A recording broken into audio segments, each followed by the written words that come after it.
Hey, good morning, Mesa Fire Medical. Captain Jim Barnhart here with Chief Rosette and Chief Bailey. We're here to discuss our Downing Fire near miss slash Mayday fire review.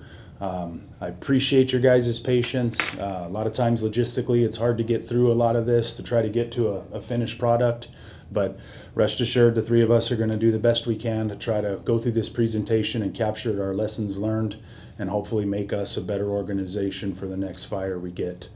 Chief Rosette, you have anything to share? Yeah, these near miss are opportunities for us to look at these events, look at them and see what transpired, what our crews did that was a positive impact, and then what happened that maybe we could improve on. So these are just great opportunities to look at our performance and take a look at the incident and see what happened.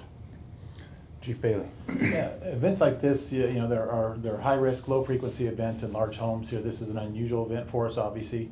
There's a lot of things that, as we broke down this event and went through it, that I think we'll find that we're going to be able to learn from, and hopefully be able to prevent any potential injuries or catastrophic events in the future by recognizing some of the stuff that we're going to talk about today here that may make us safer as we move forward in the future. Yeah, and that's the whole point of reviewing these, is to enhance safety and let us be able to just peel the onion back and look at some things that went well and things that we can improve on. So I am bookended here by no more than 70 to 80 years of experience in the fire service. We're going to do something a little bit different here. We're going to go through this presentation in more of a present mode through Microsoft Teams or Snagit. But Chief Bailey and Rosette and I will do our best to kind of navigate that and highlight some of the important points and some of the takeaways for us. So please be patient with us. Hopefully we've tapped into something good here that might help us in the future produce these a little bit quicker, a little more streamlined. Absolutely. So thank you all very much. All right, so we're going to do some creative editing here. We're marrying up after our introduction video to you all with Chief Bailey and Chief Rosette. Here we are about to go through our Downing Fire presentation. I appreciate the organization's patience. It takes a lot of moving parts to produce something like this and certainly get it into a usable format. And with the help of Chief Bailey and Chief Rosette, we're going to take a stab at it here today. So a few months back, we had our Downing Fire, right? A very big event for us, significant event, and it's been a long time in Mesa Fire since we've had something to this magnitude. I like to say we got a little bit lucky, and I will appreciate a little bit of luck and couple that with being good on a good solid foundation of great people and great training. I certainly think we got away with one on this day.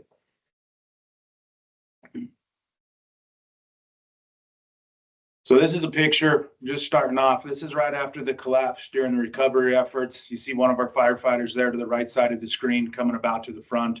But that just gives you a physical representation of the kind of the timeline and where we were at in this firefight.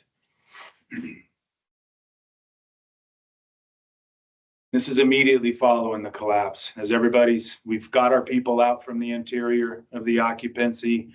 We've got them out from the front door. We brought everybody around from the back.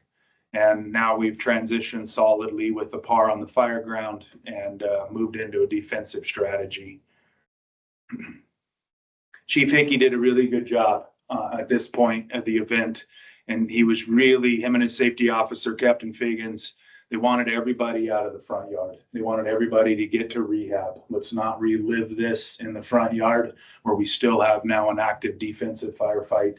Wanted to get everybody to rehab and kind of start that physical and mental debriefing of kind of what we went through. This is a basic layout of the house, folks, and this slide will pop up a few more times, kind of show you the area of where the collapse was. Towards the end, it will show you the area of where all of our people were, acknowledging this isn't to scale, and maybe a captain might be 5 feet to the left or 5 feet to the right, or any one firefighter. It's just the general overview of where our people were at in the occupancy. We're oriented north to the bottom of the screen here. The main areas of our firefight were in the southeast corner where engine 8 deployed to. That would be bedroom 1 in the upper left corner. Engine 5 deployed to the master bedroom, master bath area. That's in the upper right hand corner. and Engine 8, Battalion 4 and Safety 204 were kind of more positioned in that great room central portion, with safety kind of bouncing back and forth through multiple locations, trying to close that loop of communication for the sector officer, which would have been Battalion 4. Chief, I got a couple things there. Just as you recognize, you look at this floor plan, obviously we don't know what we have coming in, but if you look at this floor plan here, one of the big things you should notice is the open floor plan here. This creates a lot of challenges for us as far as the ability of that fire to extend, to grow without compartmentation. So that allows this and the large open spans too. You have the large open spans, open floor plans. These are challenges for us as we start fighting fires in larger homes here. This creates problems for us as far as fire spread, controlling the fire, compartmentalizing the fire and stuff, and it creates some really challenges for our crews as we get inside these structures, not only to conduct a search, although we had pretty good conditions on arrival and were able to complete that search very relatively quickly, but also create some challenges once it goes to a limited visibility environment, which it did. And then it certainly that open floor plan contributed to the collapse that eventually occurs in this incident. Yeah, couple that with lightweight construction, tile roofs, and then stairways or basements as well. Yeah, recipe for disaster. Just point out, hopefully the cursor transcribes on this presentation. The red ends where the gable vents, where gable end attacks were happening at. This red window on the upper right corner is where Engine 5 evacuated the building. And the other red square here is just a weird arrangement of a more of a cylindrical stairwell that went down into the basement. The top middle portion of the screen is the Arcadia door, which some of our members of Engine 208 and Safety 204 evacuated. This in the bottom here is the orientation of the main primary front door entry. And that's where partial crews from 205, 22, and Battalion 4 all came out of. I think about the only other thing I would point out here, just for reference, is just to the right of the Arcadia door here is where the initial point of the fire started, to where the barbecue is located, about where it says Arcadia door, if I'm not mistaken. Yes, sir. So it gives us a reference point as far as where the fire actually initiated in the barbecue. Okay, so we're gonna kind of go through some of the timeline here. Folks, this is verbatim transcribed from the audio, the tactical radio recording. And then some of the talking points that are in here are the verbal accounts of our crew members that were in on the interior. I can't stress enough, folks, this was a great plan, right? I mean, from Engine 8, the plan they put into position, how Engine 5 complemented that, where Battalion 3 picked up and advanced the IAP. I think it's safe to say we would employ this plan tomorrow, right? We're going to pay attention to that timeline, but the efficacy of what we deployed, we just didn't have that predictable standard outcome, right? So this isn't an indictment at all on the plan of action that we took on this day. Something to point out here, this is a single unit response with Engine 8 going to a barbecue fire. Now, when alarm gets information from the RP, prior to Engine 8 getting in the cab of their truck or going en route or mobile, alarm chooses to upgrade the call. If Engine 8 was already mobile, right on the roadway, they would have contacted Engine 8 and asked them, would you like to upgrade this call? But since they had barely gotten lit up and they're still moving to their apparatus, dispatch upgrades the call to a structure fire event, and that establishes our fireground timer to the inception of the original one fire response barbecue. Sure. So as we look at these times, when I put them in blue, those are actual correlated real-time 24-hour clock. All these other timers are really correlated to the audio recording. And that's a 2-minute delay. Due to that, we had to backdate the timer to the original one fire response. So where we say 4 minutes here, that's truly in real time. That's at 6 minutes. So we would advance that. That would be at 13:06. We add 4 minutes to that, and that's really where we're looking at. Now it'd be 13:10 hours. So just wanted to cover any confusion as you guys see these. When we get to the Mayday, we will simply add 2 minutes to it, and that would be the real-time clock time hours. So homeowner states they evacuated with her dog. That's important information, right? We'd like to get as much information en route to the call as we can. That's essentially a resident report all clear. That does not take the responsibility of us getting a primary all clear on the occupancy, but it should make us feel good, understanding that most people or everyone is out of this occupancy. Battalion 203 did an excellent job upgrading this. You know, when Chief Yox first upgraded, I know Captain Daria thought his cheese slid off his crackers because Frankie can't see smoke anywhere. And Chief Yox saw a little wisp coming out of the gable end. But it's very significant of how fast this fire progressed because he is seconds away from being in front of this thing. And once he gets into the front yard area or in the cul-de-sac, now he's got heavy smoke pushing out of both gable vents. And you can kind of see that on the timeline here. He bounces it to a first alarm just as he's going on scene. You can see the pressurized smoke from the east gable end. And he looked at his dashboard and saw that it was 115 degrees outside and thought, shoot, even if this is a small fire that we're going to catch pretty quickly, I got work cycle issues, heat fatigue issues, and I'm going to need a formal rehab for our people. Exactly. I think just to go along with that, I can't emphasize the importance of that, reemphasize the importance of the tactical reserve. Anytime that we are dispatched to a house fire, obviously we see any indications of a working fire, or even when we're getting the reports from the MCT or the alarm room that we have multiple callers or PDs on scene reporting smoke and fire, make sure we upgrade that incident to a working fire. We get those units, the additional units coming, we get an ambo assigned to the incident, we get the resources started. And this incident, just as Captain Barnhart talked about, arriving on the scene of a large house, you know, making that decision to request the first alarm is critically important. This is just doing the math on, if you look at just about any incident we have, but certainly a large residential structure fire like this, if you're just doing the math, I mean, minimum, you're gonna need at least 2 lines on the interior, one crew for on deck with rescue responsibilities, a ladder obviously either for the roof or ventilation or support activities, and then having at least 1 unit in reserve. I mean, we're already getting close to a first alarm there. So I would tell you, anytime you get dispatched to something of this size and nature, if you're familiar with the area, and whether it be a commercial structure or just large residential homes like this, and you have what appears to be a working fire, upgrade to that first alarm. I think you're going to find we can always set those units back or turn them around if we don't need them. But I think getting those units started early is going to be part of the key to the success of this operation, was having that tactical reserve when things kind of went upside down on us a little bit here, is having those units to deploy, units to back up and support those units when things had the catastrophic event that we did here. It put us in a much better position than we would have been if we would have had only 1 unit on deck or no units in reserve. So we had with Engine 208 and Battalion 203, they kind of pre-gamed their fire ground response. Engine 8 knows if Battalion's right behind him, he's going to let Battalion take command. And what Chief Yox said to Captain Davey was, hey, go to work. Knowing Brian knows what to do. He's going to get his supply line, get his hand lines, take appropriate steps to manage the fire problem.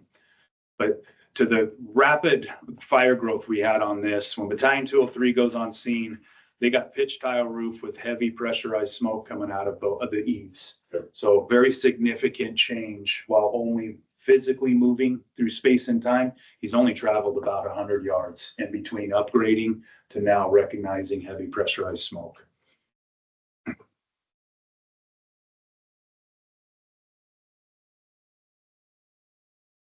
So this is just a lot of the video that we were able to collect from the scene. You can hear in the background our tactical radio channel. That helps us to correlate it or lay it on our timeline. So what we saw in this video, when you guys go through this, I hope the videos don't buffer. They play a little bit smoother, but those are our initial crews. We have Engine 8 that deploys to the backyard to make a quick hit on the barbecue. And then they relocate their line back to the front door because they didn't have enough hose to enter in off the south side to adequately cover the entire structure. By the time they get back to the front yard, we've got Engine 5 is deploying their line. And what you saw there was Engine 5 setting their air volume and pressure prior to making interior. So we have an appropriate pump discharge pressure set. Engine 3/4 were our initial fire attack lines. And very promptly, we've got Engine 205 assigned to lay in and back up Engine 8 on the interior. So, Very predictable action. very predictable. right? Line directly to the seat of the fire, backed up with an aggressive interior attack for a primary, and then now we have two lines operating on the interior of the structure. Kind of italicized here, folks, it says what command's not aware of, right? As Engine 5 deployed their hand line, and everybody's familiar, occasionally we have an issue with the bales getting stuck in the baffles of our hose bed. That happened here as well. The pump operator jumped up on the top of the rig, put his boot to the baffle, and was able to get that bale out pretty quickly. But that gave difficulty now to the firefighter from Engine 5 deploying that line because he ended up with a little bit of spaghetti. Okay. He was able to get it to the interior. Simultaneously, Engine 8s, they're rocking, they want to get inside. Sure. So they pull their line around and they lay it right on top of, now we have a jumbled of a little bit of foul line in the entryway. And what that ultimately did was slowed Engine 5's line from getting into position. Albeit they did get their line into that master bedroom, it just wasn't necessarily as timely as maybe Captain Tidwell would have liked. Couple things if we could, Jim, Yes, sir. just to point out here. One, the good move that Engine 208 did to go back to the rear of the structure and knock down the outside fire. Sometimes it's easy for us just to go in the front door and try to work our way in, fight our way back through the house. But anytime we have a fire that's an exterior fire that's contributing to the fire that's working its way to the inside of the residence, we need to address that as soon as possible. UL has done a lot of studies on this and stuff, and the sooner we can address that outside fire, obviously, it'll limit the contribution of the heat and smoke that's being directed into the attic space and give us that better opportunity to try to control the fire inside. So it was a good call on their part to go out and go around back, knock that main body of the fire down on the outside, and then work their way around to the front. Another thing I'd point out is we talk about, and we're going to talk about this probably several times today here, is work imagined, work performed. And these are those things that we have as an incident commander. We're sitting outside unfortunately, in the air-conditioned cab of a pickup truck, and we're doing the best we can, but everything we're doing is based upon what we can see and what we can hear, and the information we get back from the crews in the interior. So sometimes we make assignments as an incident commander, we make assignments and we think things are occurring as crews and hand lines disappear into the smoke inside the structure that sometimes aren't. We assume that a fire attack is taking place and attack on the attic space may be taking place and those kind of things. And sometimes it's just not possible for the crew to do that. Sometimes there's obstruction, sometimes it's hoarding, whatever it can be. There may be things that may be involved that slow that process down. And we're imagining that we're getting, at least, between the two hand lines, probably 300 plus gallons of water into the attic space or into the seat of the fire. And in some situations, that's not the case. So we're going to talk a little bit about that probably quite a bit today. The other thing I would do is, Jim, if you'll run this video one more time here, is look at the smoke coming out of this thing. The smoke is going almost sideways. We talk about wind-driven conditions. You'll see it blowing to the side here. This is a contributing factor to this incident, in my opinion here. You can see it's blowing, it's not going straight up, it's blowing straight off to the side here. And that's going to be a factor, I think, as we talk about that wind blowing into the gable ends of the structure. When we start making the attack from underneath and pulling some sealing, I think that's going to be a contributing factor to not only the intensity of the fire and the damage to this truss members, but also to the smoke buildup and the heat conditions on the operating floor here as they pull sealing or operate. So just some things to think about and things that we can recognize when we're on the scene, as we're approaching the residence structure, whatever it is. These are those things we talk about we look for when we try to have that situational awareness of what's taking place when we walk up to the structure and not just put our head down and go to work. Just some things to think about. Yeah, when Captain Spade, Safety 204, was doing a 360, he made a mental note. Now, again, we're not beating anybody up, but this wasn't necessarily communicated to command. But Ryan looked at that smoke and was amazed at how hard it was pushing back against the wind. So that is a solid indicator of wind is wreaking havoc on this attic space. Yeah, it's packed into that structure, basically become a turbocharger at this point. Yeah. And it's pushing that smoke out the other side.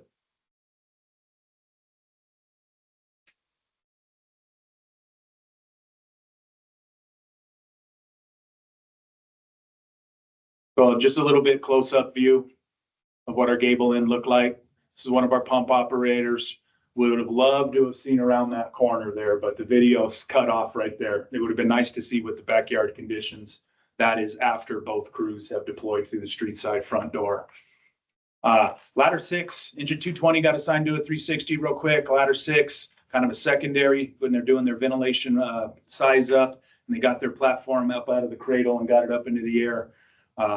Battalion 204 was assigned interior sector, roughly 4 minutes, 20 seconds into our fire ground here.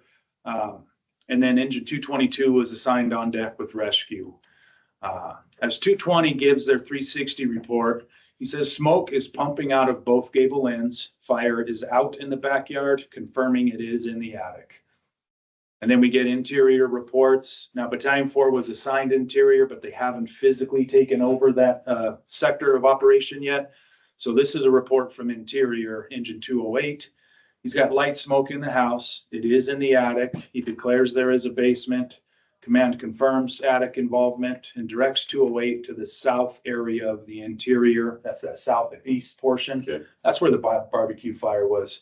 Captain Davey and his crew got a good solid comprehension of the layout of this house because they did take that direct, they took the line to the backyard to make the exterior hit, and then they come back to the front yard. So they're working their way towards closest area of the exposure to the barbecue. And the secondary 360 from Safety 204 gives us that confirmation of the basement fire there. A Chief. couple things to point out, I think that obviously, go back to the video again, if you'll do it, run that one more time, is look at the smoke coming out of the gable end here. This is heat driven. This isn't just some low lazy smoke that we have in an attic fire with a smoldering fire. This is heat driven. This is obviously a significant working fire in the attic. We've got interior conditions are reporting light smoke in the residence, so obviously some Captain Obvious stuff, but we've obviously got a working fire in the attic and a significant working fire in the attic. And if you look at those conditions, once again, that volume, and well, the volume isn't necessarily terribly impressive, but the velocity is. So just recognizing that this is a heat-driven fire, this is a significant attic fire here in a large structure, once again, a large, lightweight constructed structure with a tile roof is a bad combination for us. These sometimes can be losers. The other thing I would just like to point out is just once again, just to reinforce, when you get that on deck with rescue responsibilities, just some of the things we need to think about here. Get that 360, make sure that we take a look around. If we recognize we have that, the basement, make sure in that 360 we understand that there's a basement in this structure. Make sure we understand the conditions, where the crews are going in here. Did we pull a hand line and protection line? Did we grab the brick bag and the airbag and the tool bag from the battalion? Those are the things that we need to remember here. We don't do on deck with rescue a lot of the times, and most of the time, we're doing it kind of just as a training opportunity because we don't deploy rescue. This time we actually did. So this is one of those things where when we get that assignment, sometimes it's not the one we're looking for. Certainly it's not the one we probably hope or expect when we get there, but we need to take it seriously. When we get that assignment, we need to be prepared. We need to get our crews up and operational, ready to go to work, ready to deploy in a moment's notice, because the difference between life and death in some of these situations may be 30 or 40 seconds. So being in a position to deploy very rapidly is critically important. And I know 220, I think 222 got the on deck assignment. They were eventually, we'll talk about that in a few minutes. They were moved to another assignment, and then another company backfilled that spot. But just, I can't emphasize the importance of saying, I know that we do this, and sometimes it feels like we're going through the motions when we get that on deck with rescue, but it is critically important. Please take it seriously and be prepared to deploy when we get that assignment.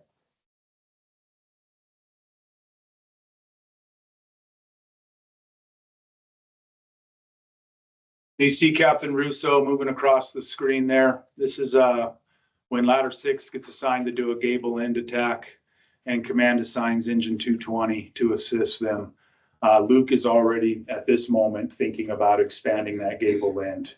He's starting off on the east side, but even before Chief Yox kind of tees it up for him, he's thinking about expanding that to the west side gable end as well. Okay. We get our 10-minute lapse time notification. Command copies. It appears that we have a working attic fire in a 3,000 to 4,000 square foot home. We are aggressively pulling ceiling to attack it. We also have a gable end attack working, offensive strategy. And again, based on the color of smoke, and Chief Bailey touched on this already, but we look volume, velocity, density, and color is that easy one for us to go grab onto. If we see black volume of smoke coming out of the same like openings on this house, I think we would all think flashover conditions are imminent. The white smoke, it's a curveball for us. Can't explain it, folks. We are actively fighting fire up there, but this smoke was white almost throughout the entirety of the event. And there's a lot of different theories as to how and why. I don't know if we're ever going to get something tangible that we can touch. Says here 205 still doesn't have their line in position. That's a little bit of a snap, a little typo there for me. they're cautiously not dropping all of their sealant because they are still positioning their line into place, but they do have small openings on the west side. And the east side, engine 8, is actively dropping sealant because now they have a gable end attack happening right outside the bedroom windows that they are currently pulling sealant in and aggressively working on the east side of that house. A couple of things, go back to the video one more time. Look at the volume now has picked up also. If you look out the left side of this, the residence here, as you look off the east side there, the volume's starting to pick up as well. It was a little bit darker, a little bit heavier now coming out of there. It was a little more clear and faster moving. So we've got significant fire up there. Probably have somewhat limited, somewhat vent limited, just because anytime you have an attic fire, for the most part, there's always the ability to grow larger if you get more air. So it is somewhat vent limited. But as they start pulling ceiling down below, now it's giving it additional oxygen. The wind coming in from the west side of the residence to the east side here is giving it that turbocharged effect, or certainly a increase in the ventilation into the structure, which is increasing the oxygen into the structure, which then allows that fire to grow more rapidly here. So I think that's one of the things we look at. And we talk about, once again, work imagined, work performed. I think, command is assuming at this time it's a 10-minute marker. They're talking about we've got aggressively pulling ceiling and attacking the fire. But, we're still working our way back into, getting the lines in the proper position back in that southwest corner of the residence in the master bedroom. We're still trying to get that line back in there and stuff. So we are making an attack on the structure, but we don't have active two hand lines that are actively flowing on the interior. And we are working in that process of getting that gable line in place and making the gable attacks as well.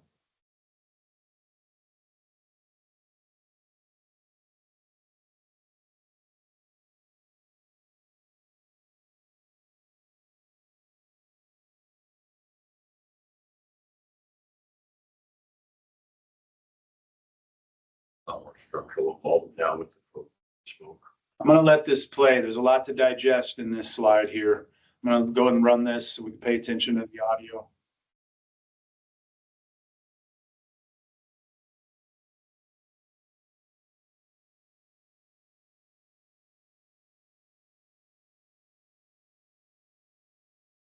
I'm going to frame this up a little bit and kind of let Chief Bailey and Chief Rosette navigate us through here. But roughly 8 minutes and 40 seconds, command calls interior sector engine 208. Now, Chief Castillo was now formally into the front of the structure. He was in the process of dialing in his PPE, and then he's going to move over and take interior. Okay. So Chief Castillo felt like he needed to answer for interior because engine 208. It's in proximity. Yep. So he recognized light haze on the interior and working attic fire. He's got start having exterior companies bring their salvage kits to the front of the structure. Okay. He's working on a primary all clear. As he got out of the vehicle, he had a neighbor come up to him, and this is a tight-knit little community. And the neighbor said, I can't get a hold of her by phone. I haven't seen her yet. She might still be in there. Okay. Now, Chief Castillo is on a part of the initial dispatch of our structure assignment. He missed in the PTI. He didn't hear it. That the homeowner had evacuated with her dog. So now he's got a credible neighbor saying she's still in there. So he feels compelled to get in there, readdress with the crews. We need a rapid primary and a thorough primary. Because at this moment of time, engine 8 and engine 5 have a primary of the structure to include the garage and the basement. Yes. But Chief Castillo thinks, man, did we miss Did we something? miss something? So he refocuses him. He went interior by self-admission, folks. And I know there's some emotions attached to this, but Chief Castillo didn't have a space piece on right away. He wanted to touch base with the crews. He had perfect clear conditions on the interior, and he felt safe in a calculated manner to go in and let them know, hey, I want to make sure we got a good primary. But equal to that, he's starting salvage efforts. So we kind of got to digest this one a little bit. And I give the floor to kind of Chief Bailey. We'll talk about our fire ground priorities and where we should be at in kind of on our timeline here. Certainly, just a couple of things to think about. We talk about, we've got Battalion 204 gets the assignment to be the interior sector officer. There's communications. Obviously, they're coming late into the process. They're getting dressed out, trying to work their way into the structure, while the two crews, 205 and 208, are operating inside. Ladder 206 is working on the gable end attacks and stuff. So there's a lot of stuff that's taking place.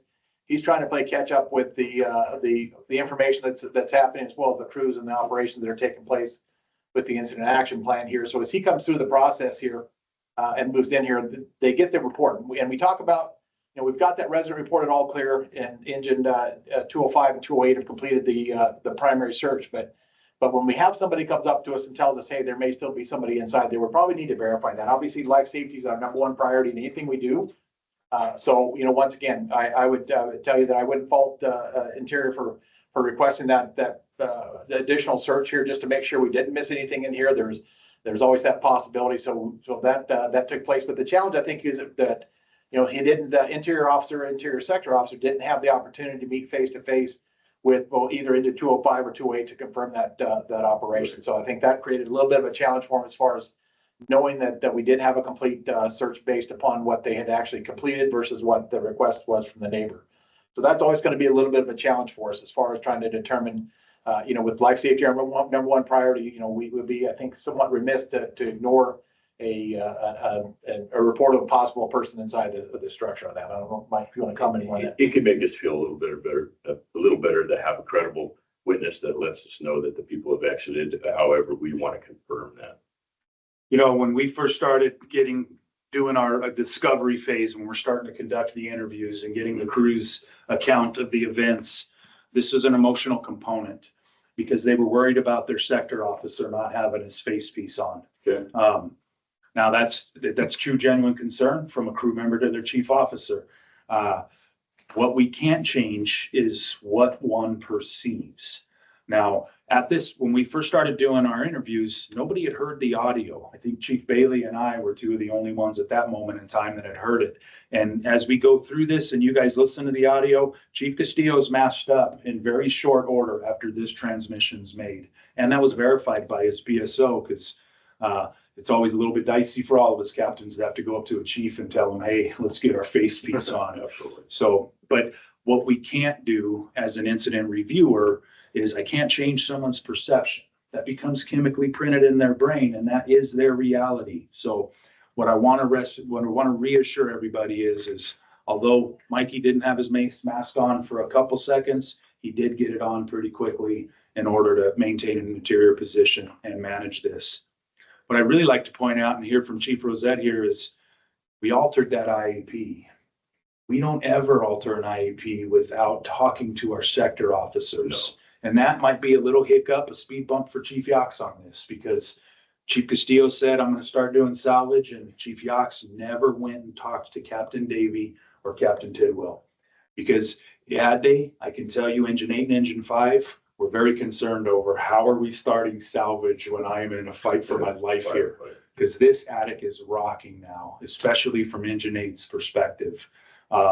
We'll cover this in a few, but it was described as a metal forge above them. And we all have that visual image of what that looks like. But if you wanted to speak and touch base on. Was Chief Castillo in an area where he could see that it was forged or not? Or he just stuck his head in and couldn't see that it was really in? Quick in, quick out. And not his safety officer was going and making those face-to-face contacts. I think that probably, and I'm just speaking out of turn, but I wasn't there, but I'm thinking that Mike's probably thinking, hey, we're going to get a handle on this because typically we do. And hey, let's have the salvage stuff, staged here, we're ready to go very quickly. That's one of the weaknesses that we have. I shouldn't say weaknesses, but one of the challenges that we have as firefighters is our salvage component. And that's one thing that he's passionate about and likes to make sure. So I'm just speaking. I certainly don't know what was going on in his head, but I could only imagine that he's thinking, hey, we're going to get a good handle on this. We're going to do it quickly. Let's get some salvage operations, get our stuff staged up here and get ready to do that. So just a couple other things just to kind of go along with that. We have a situation where, this is a large house. We don't fight a lot of fires in large houses, and they're typically not winners. I mean, if you look around the valley, and I've been to a number of these large residences, once we get the fire in especially a lightweight constructed house with a tile roof, once we get a significant attic fire, in most of the situations I've been to, it ends up being a loser. It ends up being a defensive operation. We just can't get water into the space that we need to, enough water into the space to cool the environment and cool those superheated gases to be able to get control of that fire before the roof starts to fail and the tile starts to come in on it. So it's an unusual situation. We talk about high risk, low frequency. This is a situation where most of our residential structures we go to are probably 2,500 square feet or less. Even in lightweight constructed stuff, we have enough with the horsepower with a couple of hand lines to get in there and typically knock these attic fires out. But large residential structure fires don't operate and act the same way. And so we don't have that ability and to be able to sometimes be able to override the amount of heat being generated. And I think that was part of what happened here. Once again, we assumed that, we do like that, life safety. We've completed the life safety operation with the primary search. We're working on fire control. We got a couple of hand lines interior. We got at least one, if not more, going on outside on the exterior in the gable ends here. So we got a lot of water going in here. We think, and typically, once again, that would lead to a successful operation, a predictable, successful operation, certainly in a smaller residence. Unfortunately, it didn't work that way here. So in this situation, the salvage was a little bit early. That's something we obviously, until we get control of the main body of the fire, we should delay salvage operations.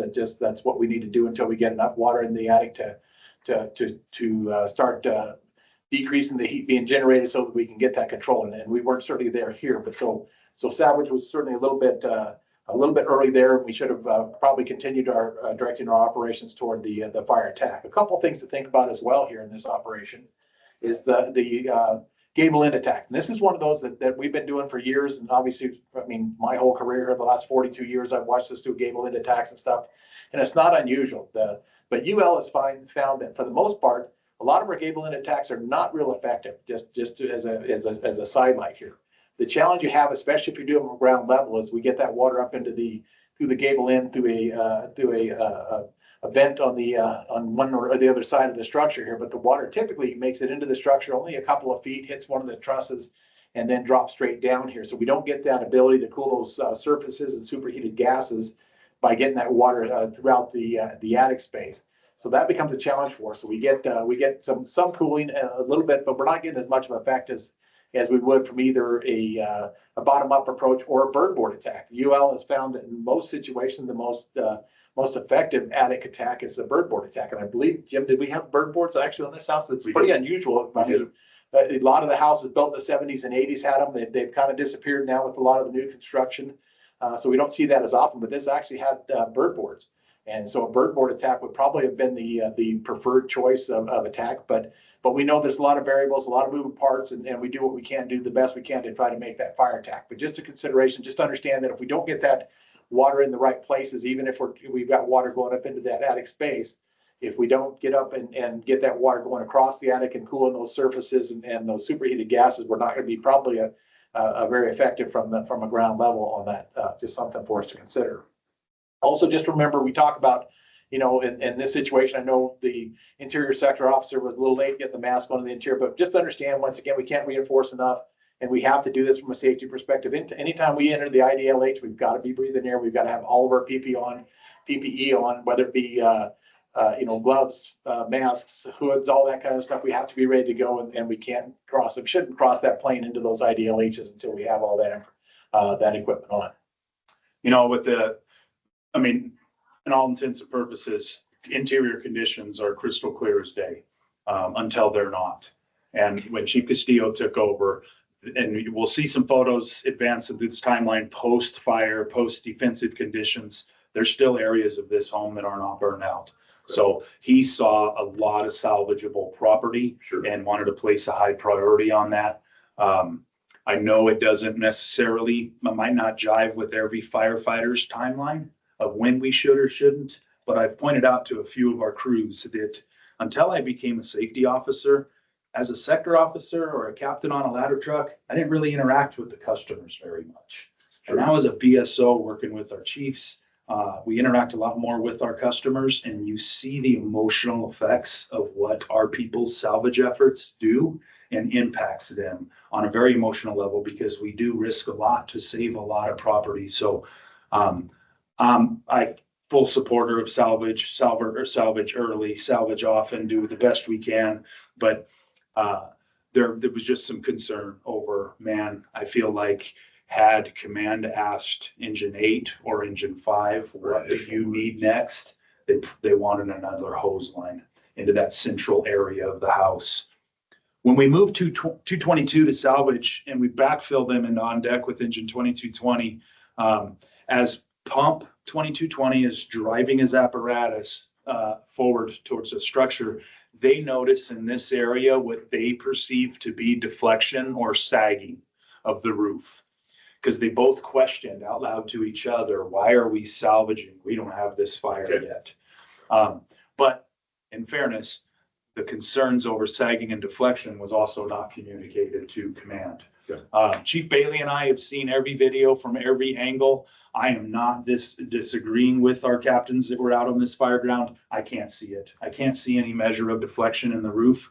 What I think Captain Jester did see some sagging, but under this roof, especially from this aspect, and we'll see a better picture of it later, there is a very thick rubberized waterproofing membrane under this tile. They had a water leak about 10 years ago. I don't believe they replaced any of the lumber. I think they pulled the tile, put the waterproof membrane down and dropped the tile back on top of it.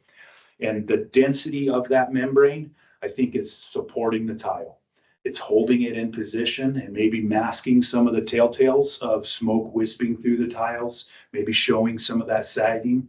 Or as it heats up, it shrinks up and tightens back up and supports that tile. So I think that waterproof membrane does affect our fire behavior in our attic space. I think one final comment for me, just as a reminder, just for us to remember, anytime we start operating in that gable end, 150, 160 gallons a minute, we're talking about 1,000 pounds of water getting up in that attic space. So we start talking about crews on the interior. We talk about the additional weight on our trusses that are already being compromised in the attic space here.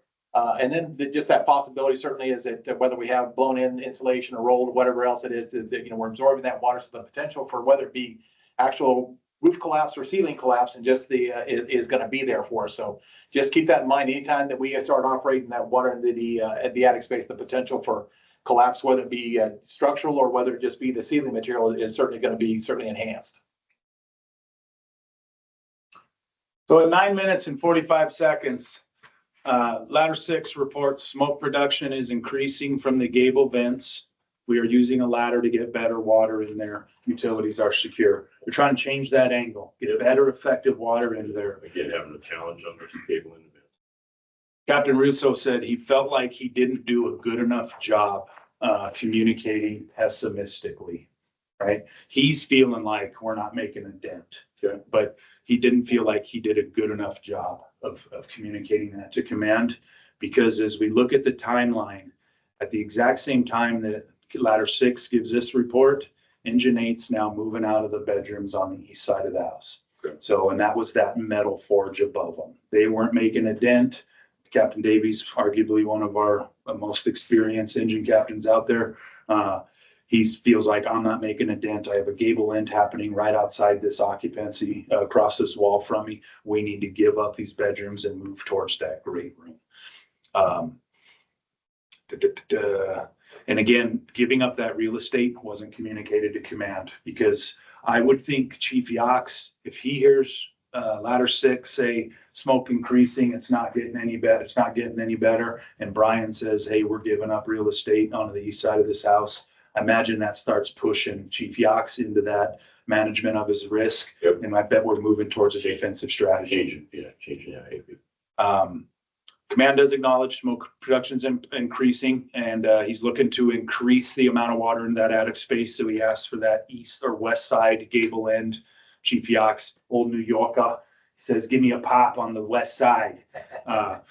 But command advises interior that it looks like we're making good progress on the gable end attacks. And that's really from the color of the smoke. I think we miss the volume and the density and the velocity of it.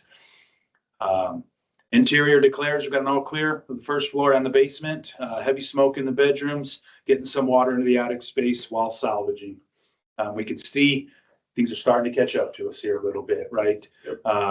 Command declares the all clear to the alarm at 13:20 hours. And this is just the view.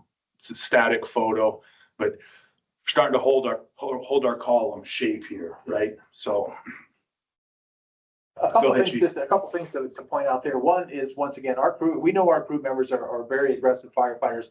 Our folks do a great job on fire attack. So when we have a situation where we actually have a crew that's being driven either down to the floor or out of a portion of the building, that's a critical factor for us. I mean, as an incident commander, once again, we're sitting outside Sometimes our view is partially blocked. Sometimes we have a good view, just depends here, but we're 100% relying on the interior crews on letting us know the conditions. We can see what's happening outside to have a general idea of kind of how weather conditions are improving or not, but for the most part, we have to rely 100% on those interior reports. And I know sometimes, we wait till we get that, request that PCAM report, but I would tell you as an interior company officer or interior officer that's working inside of a structure, if you find yourself being driven to the floor or driven out of a portion of the building, that needs to be relayed to command as soon as possible. Because that's not a usual situation. We know that when we get something of that nature happening, we're talking about whether it's going to be approaching flashover conditions or another catastrophic event potentially occurring. We just don't see that very often, especially when we're operating at least 2 hand lines on the interior and 1 or more hand lines on the exterior of the structure. So this is an unusual situation. And when we have those unusual situations, it's probably setting us up for a potential catastrophic event. So I would tell you, certainly I can't reinforce enough that if you find yourself in that situation, certainly relocate your crew or change the environment by opening the nozzle, but also relay that information to command. Is critically important for us. And that will help us, like I say, determine our, whether or not we need to just reinforce additional crews of the interior or whether to change our strategy. And with the absence of that report, it gives us that, what you were thinking about, maybe having that work performed versus work perceived, because we're thinking that they're actually having attack lines on the fire and they're actually leaving that room. So again, that's just part of that puzzle. So I think you can see one of the things here, just and I'll Jim take this over, but you can see one of the things we are trying to get now water up at the attic level. So that improves our opportunity to get get water on those surfaces further into the attic space. So that is, if we're going to do a gable end attack, that does help us out, although it's a riskier assignment. Working a hand line off a ground ladder is a riskier assignment. It can certainly be done, but that also gives us that ability. If we can get up there and open up those vents a little bit, it can give us that ability to get water into some of those surfaces and those superheated gases to help control the attic space or reduce the heat up in the attic space for it. But you can see the volume picking up once again here coming out of that east gable end here. That's significant. This is, we got the wind, we had once again those smoke columns that were going vertical a minute ago. Now they're going back horizontal again. So we have a significant wind event here that's going. You can see the picture on the left here. You can see that wind's trying to push out of there, even under heavy pressures, barely being able to push out that in there because of the wind that's hitting that side of the structure, which once again contributes to the fire growth in the attic space, as well as with the attic, with ceiling being pulled in that east end of the house now starting to push that heat and fire down on the crews inside. Both these, when you listen to these audios, folks, on this PowerPoint, you will hear the tactical radio. This is when command was calling interior for a PAR. Chief Yachts had to call a couple times for that. If Chief Castillo heard him, he was just trying to he's trying to give a responsible PAR. He told his BSO, you go physically, I want to make sure we've got him, touch him. And then he asked command for a rundown of who he had operating on the interior. And that was engine 8, engine 5, and engine 222. They're doing a good job putting the ladder. So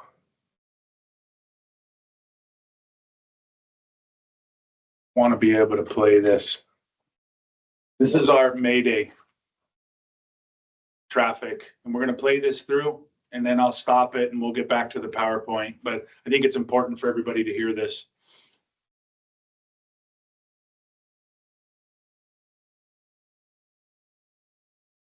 Well, maybe it's not going to play. We'll play on a more time here.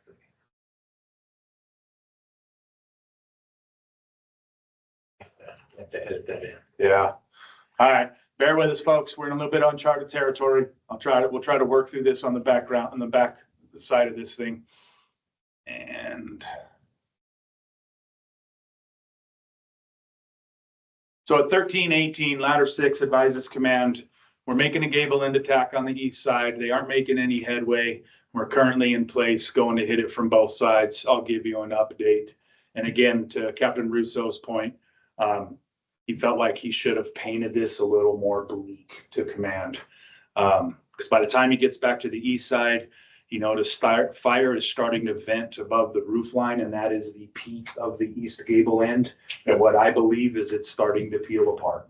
Roof's starting to come in at this moment because everything just starts to cascade from 13, 18 seconds to 1342, we have an inaudible transmission. And then you get interior to command. And at that moment, 1355, interior battalion forces standby. And really, it's everything happens so quickly, but Chief Castillo's first thought is, okay, the sheetrock just gave way. And he had been accounting and prepping for that. He said, in my headspace, I know we've been flowing water for a while in that gable end. Predictably, this is coming in on us. So when it first starts, he thinks this is just sheetrock. And then the collapse hits, and he noticed he's looking at unburned lumber around him. So recognizing at that point, this is not just sheetrock, and he is kind of buried in a pile of debris, he fires off emergency traffic. Alarm gives him the go-ahead with emergency traffic. He declares he's at a collapse. Some misspoke here on the roof. He does say he's sorry. The interior and the roof structure, he's working on getting accountability of all members. Now with that, we got to remember, folks, it's not just sheetrock. It is the bottom cord, it's the top cord, it's the lacing between the trusses, it is the ductwork, it's the tile, it's the OSB. It is everything that has come down on top of us. So I thought good situational awareness for Mike real quickly to go, no, I'm looking at unburned wood here. There's something much more significance happened. I think just one other thing just to point out real quick here, going back up to the top there, we talk about that, they mentioned that they said they're not making much headway. We're about the 15-minute marker here. We've got 2 hand lines on the interior that we assume are operating. We've got 2 hand lines now and 1 on each end of the gable end that are operating here. And we're not making much headway. So this is, as an incident commander, this is when we start thinking, and we rely on those interior reports. This is where we start thinking, are we in the correct strategy? Because if we've got 15 minutes of operational time, 4 hand lines operating in a structure, and we're still not changing the environment to the positive, this is where we start once again trying to determine whether we're operating in the correct strategy. And in this situation, obviously conditions deteriorated, and we had the catastrophic event before command had the opportunity to change that strategy. And that's why it's critical to go back with every announcement of time elapsed from the time of notifications, to go back and to challenge the strategy that you're in. That's why we do that. We go back and look at it. It's like we get so complacent into just we're going to continue to throw resources at it, because we're going to be successful in putting this fire out. This is the time to challenge your strategy. So these are some still photos taken by a neighbor. This is from these are still photos from a neighbor. We do have another piece of video that was, the lady was standing next to the lady taking these pictures. Okay. Correlating in our timeline, that's just prior to attack, or just prior to a collapse. This larger picture on the right is the photo of when the collapse was occurring, and the bottom left is just after the collapse has occurred. And it kind of correlates with some description of the events. As Captain Davey and Chief Castillo recognized, they said when the first portion of the collapse happened, it got real clear real fast. And they looked up and they could see blue sky above them. They both said that's an eerie feeling, because not 2 seconds later, the rest of the great room section gives way. And now they go to 0 visibility conditions, high heat. And that's kind of back where we're at here. You see the fire starting to take off and really start to kick up a bit. So we're going to walk through a few of these photos that takes you around through the interior, but this would be standing in that great room, looking to the little hallway that connects great room to the master bedroom back here. This puts engine 5 and 22 in this whole area of sector operations. Where I am currently standing taking this picture is roughly where Chief Castillo was when it came in. After the first collapse, this whole hallway was covered in debris, OSB, truss material.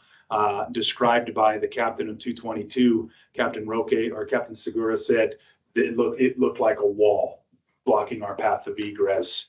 And he looked to Captain Tidwell on engine 5 and said, hey, we're cut off. We need to find another way out, or some semblance of that messaging. And then the second kind of collapse hits. Brooke is already moving towards the master bedroom window. When Roque said we're not getting out, she's taken appropriate action, trying to get her crew members together and go to that window. When the secondary collapse hit, it compressed some of this debris pile, causing a gap that Roque now thought I can get through here. I'm on a line. We can trail it back to the front door. We can make it out at this point. Engine 8 Battalion 4 said it got real hot, got real clear on the interior, kind of covered that. Immediately, the secondary collapse caused the fire to become extremely intense. Visibility goes to 0 in the great room and back in that master bedroom area. Worried about Battalion 4, Engine 222, and this is a little bit of a jumble of it's not a mistake of accountability, but this collapse affected, and some of the crew members from Engine 222 ended up with 205. And one of the firefighters from 205 ends up next to the captain from 22s. They were worried about Battalion 4 in its proximity, not only to the structural collapse and the debris pile, but also the smoke and fire conditions in that great room.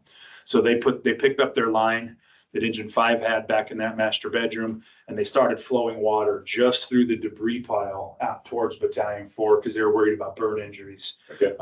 What Battalion 4 is catching is a straight stream to the face, and he's thinking, shut the line down, shut the line down. But it was just, each one having concern for the other.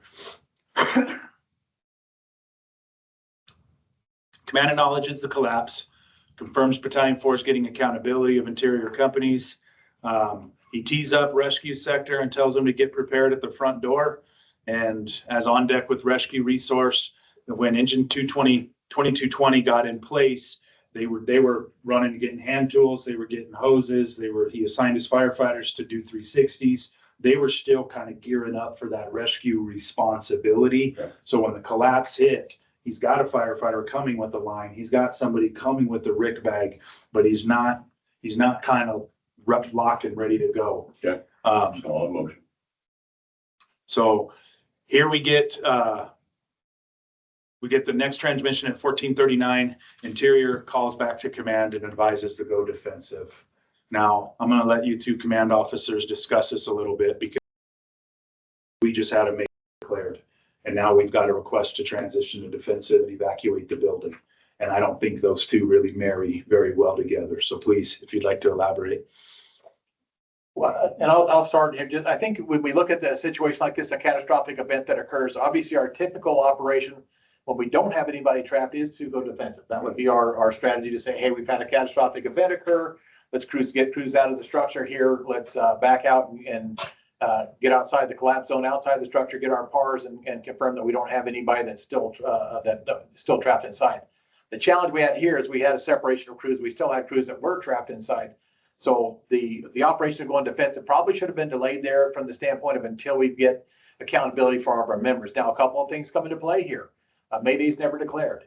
And so we don't have, I know there's some confusion, there is some discussion, and it is brought to the incident commander's attention that we do have crews that are still in the rear of the structure here on the southwest corner of the structure. But one of the challenges is here, these are fast moving events here, and we're going to include the audio here so you can see the timeline and how quickly things change and how quickly they can go upside down on us here.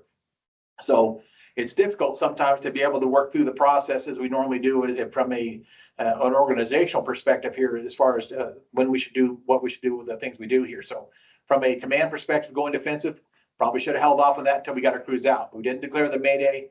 We probably should. Just understand, remember, anytime we have lost or missing firefighters, anytime we have a situation where our firefighters are disoriented, trapped, or injured, need to declare that Mayday. And that does a few things for us. It allows the alarm room to help us out from the standpoint of not only giving us the emergency traffic, but they will start working on the back end to provide that additional alarm, some of the other things of which actually Chief Yox ended up taking care of. But by declaring that Mayday, it starts a number of other things in the background that will help us out in the overall incident. But from the perspective of we want to maintain our firefight until we get our crews out here when we have a situation where we have firefighters trapped on the interior.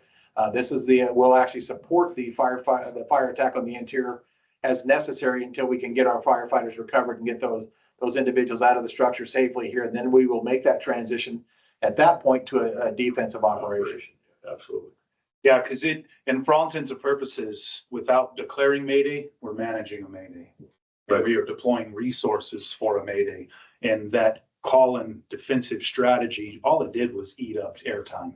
For not only our sector officers to communicate, but for our command, for safety 204, there was some valuable radio time that was lost because we're not really just evacuating the structure. There are people actively trying to rescue our own at this moment.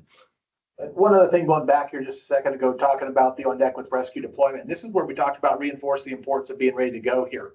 I know there was a transition of into 220 going to the interior with the salvage operation to and 2220 picking up that process. But this is where it's critically important for us to be ready to go, because we don't get to determine when that catastrophic event occurs. We can maybe predict it, but when things happen, things go upside down. We don't have the ability and the time to try to do the 360 and some of the other stuff that should be done ahead of time. And I know after the Tarboro incident, during the recovery process, and they did the training, during the training, they did hundreds of different operations. They found on average it took over 2 minutes for the on deck with, well, at the time we called them rescue sector, but for the on deck with rescue crew to cross the threshold and be deployed. And in a situation like this, where we have a fast moving fire, a catastrophic event occurs, that time can make the difference between life and death for some of our members on the interior. So I just can't reinforce enough to you that if you get that assignment, obviously they were still moving forward in that process, so they weren't quite ready to go yet, and that's understandable here. But if we get that assignment, be ready to go so that all we have to do is click in and go to work when things happen, because once again, we don't get sometimes a lot of notice when that catastrophic event's going to occur. And our ability to get inside and affect that rescue or deploy a hand line or bring the tools and air inside is really can make the difference on the recovery of our firefighters from a positive perspective. Yeah, it does make a difference for sure. So engine 2220 is deployed as rescue. He was additionally MR 209 was attached with him, and ultimately ladder 214 also. That would complement our rescue sector, Right. if you will. I don't think ladder 14 was ever got intimately into an interior position. So Just because of the location. Yep. Okay. Yep. Now, we talk about that tactical reserve also. Now you can see here, Chief Yox upgraded to a second alarm, followed by a third here in just a minute or two here, and then asked for additional rescues. This is where we talk about that tactical reserve where it comes into play here.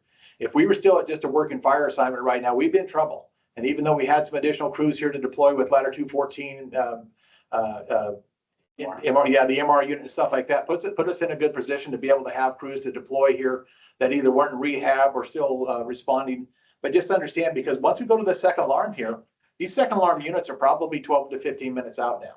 And so this is not the time to be, if we're short and have zero tactical reserve, this is not the time to be requesting additional resources, because you're waiting that if you start looking at the layers of second and third alarm units, you're talking 12 to 15 minutes for second alarm units.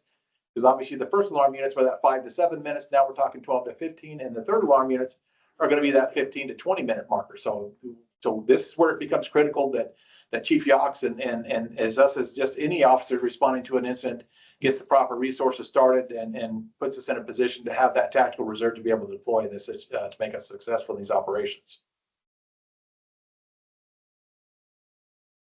So here's one that we talk about some of the roles of our tactical support officers or BSOs or FITs.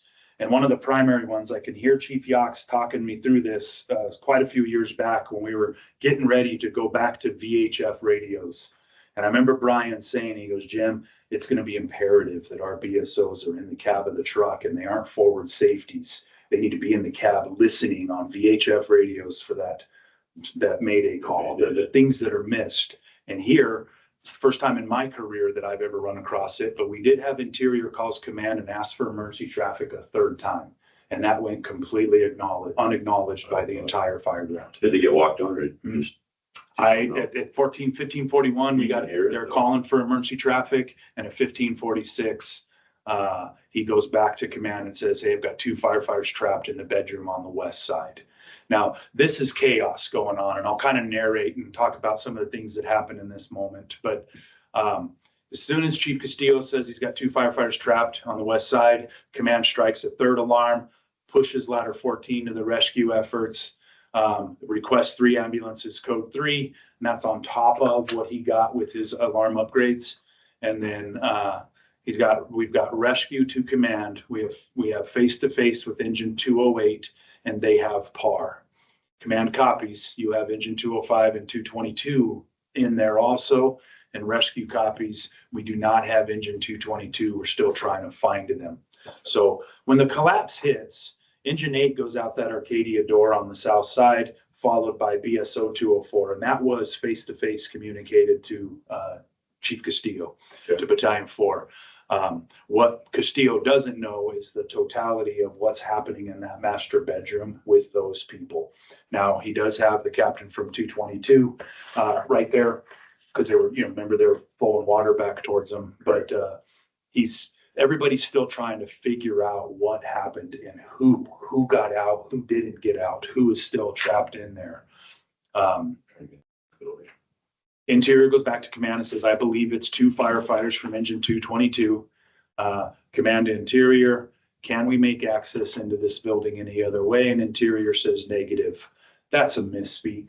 This is a high stress, high emotional event. Chief Castillo just got buried or had a bunch of debris and everything come down on top of him and all of his people. There's plenty of opportunities to get inside this occupancy. All 4 sides, we've got doors, windows.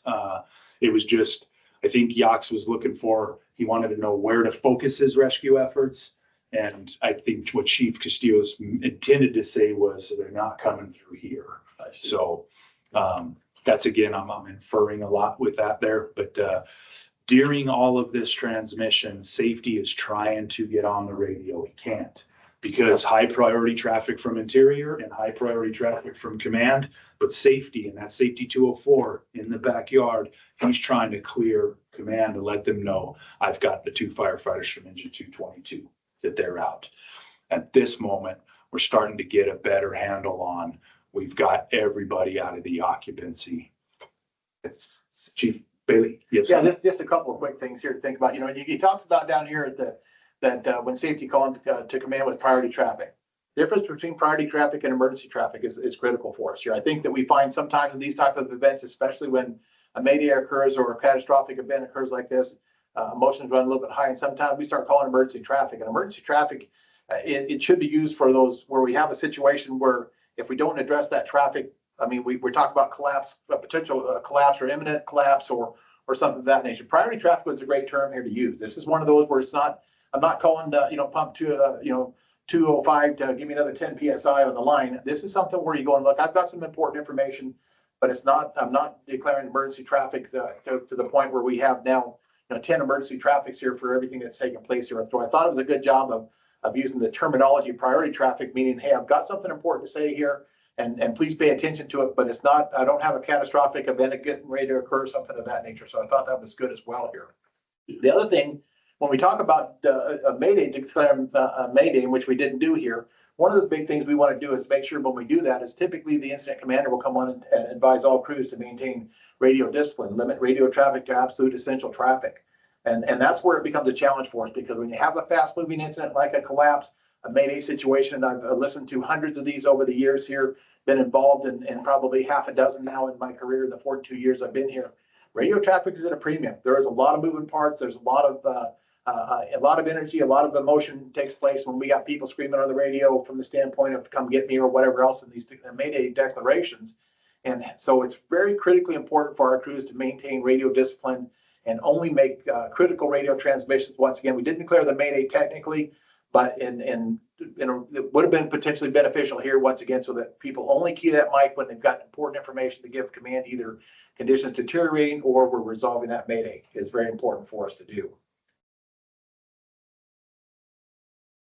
At this moment, we get, back up, sorry, folks. At 1729, Interior Sector stepped on this previous transmission down here.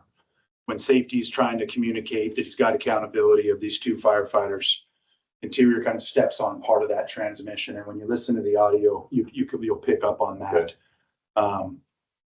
So Interior, we've got firefighters. We're trying to get out of a bedroom, garbled. I'll give you accountability. Mikey's still trying to, at this point, he knows he's got engine 222, Captain Segura, and he's got a firefighter. They're trying to get out. He's trying to communicate. There are people trapped basically in that bedroom still. All while Safety is, again, trying to get these priority messages through, but everything is important at this time, right? It doesn't, command's trying to do important stuff, Interior's trying to do important stuff, and Safety is trying to communicate important stuff. But he finally gets through and he says he's got PAR on the 2 firefighters from engine 222. I also have PAR on engine 205 and 208. They were able to exit out the backside window of the bedroom. So command copies, they've got everybody out. He says, I want everybody out to the front of the building. And command calls interior, says, we need you out of the building. I need a par from everybody, and we're gonna reset. As you can imagine, as the interior sector officer, Mike's trying to figure out, Chief Castillo's trying to figure out what's going on. Who do I have? Who don't I have? He sends out firefighter and captain. I know engine 8 and my BSO went out that door. I don't know what's happening with engine 5 over here in this bedroom. Command's trying to push him now with that safety report of, hey, we've got everybody out. He's trying to tell Mike, it's time for you, Chief. You got to get out of that box too. So command does a very thorough, very detailed roll call of all members on the fire ground, accounting not only for crews in the hazard zone, but every engineer. And that, I got to give Chief Yox a little bit of props here, because what he's thinking is engineers, those are crew members. It's not above an engineer in blues to go creeping, to go get, I'm going to run in that doorway real quick. I'm going to jump in that window. But so he pays attention to making sure he has accountability of the working end of our companies, is also those exterior components, our engineers that were at the pump panels. And I think that's important to mention, Yeah. Jim, just because there have been certainly firefighter fatalities that have occurred over the years here with incidents, once again, during a Mayday event, because once again, people will try to do what they can to effect a rescue or to help their other members out in these situations. So it's not unusual at all to have an engineer commit to a building that the incident commander didn't assume that they were in and may not have been on the original par. Yeah. So I think that's very important. And once again, it may seem a little unnecessary or overbearing, but I would tell you that it's a great move on his part to get an accurate par for the entire fire ground under near miss like this, to make sure that we are absolutely confident we don't have anybody else inside the structure before we move to that defensive posture. Yeah, it's very good. So Downing Command declares power of all members, defensive posture, he says, intending strategy there. Alarm acknowledges that at 13:30 hours. And then roughly minute and a half later, ladder 14 calls command and lets them know that they also exited and had par. Now, Captain Hagerman wasn't trying to get a dig in there. He just felt like, hey, Chief deployed me as rescue. I need to let him know. Although Captain Hagerman wasn't necessarily interior in that rubble pile, but he did let command know that they've got par. Okay. And we got italicized there. We didn't get an accurate accountability report when we declared this one. And just to reiterate to all of our BSOs and captains out there that work in BSO positions, most command officers are relying on that FIT or BSO to track these events. So you got to make sure when you're track everything and know where your people are. So in a high stress event, when your chief looks at you and go, do I have everybody? We want to be able to say thumbs up, thumbs down, right? This is one of the things that's important about this is just from a lesson learned here. I was in the Tarboro incident when it occurred many years ago. And one of the things that they found here is the incident commander, what they anticipated the crews that they had assigned to the interior when they actually removed firefighter Tarboro to the exterior of the structure. The crews that had self-deployed and around that process, they had 3 additional crews that command did not have in the accountability process as being assigned to the interior. So this is where just kind of we talk about the importance of staying disciplined.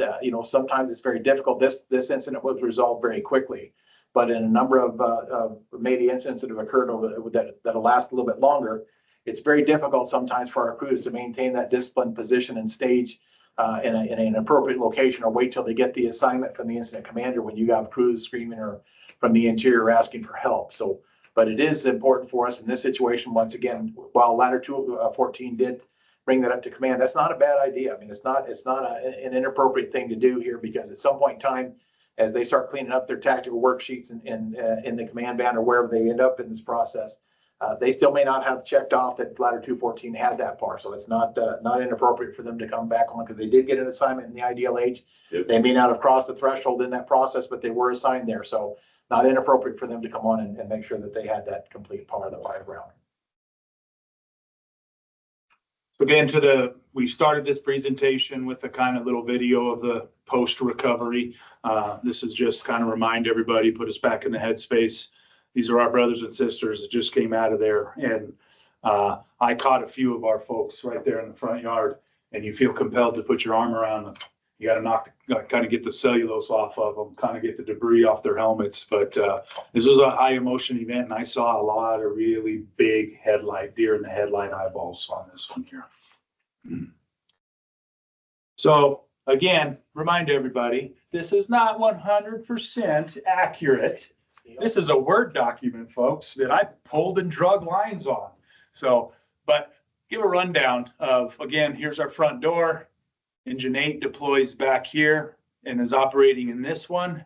Captain Davey, he did stress, he's like, man, I just felt like he wanted to get some firefighting going on in this area.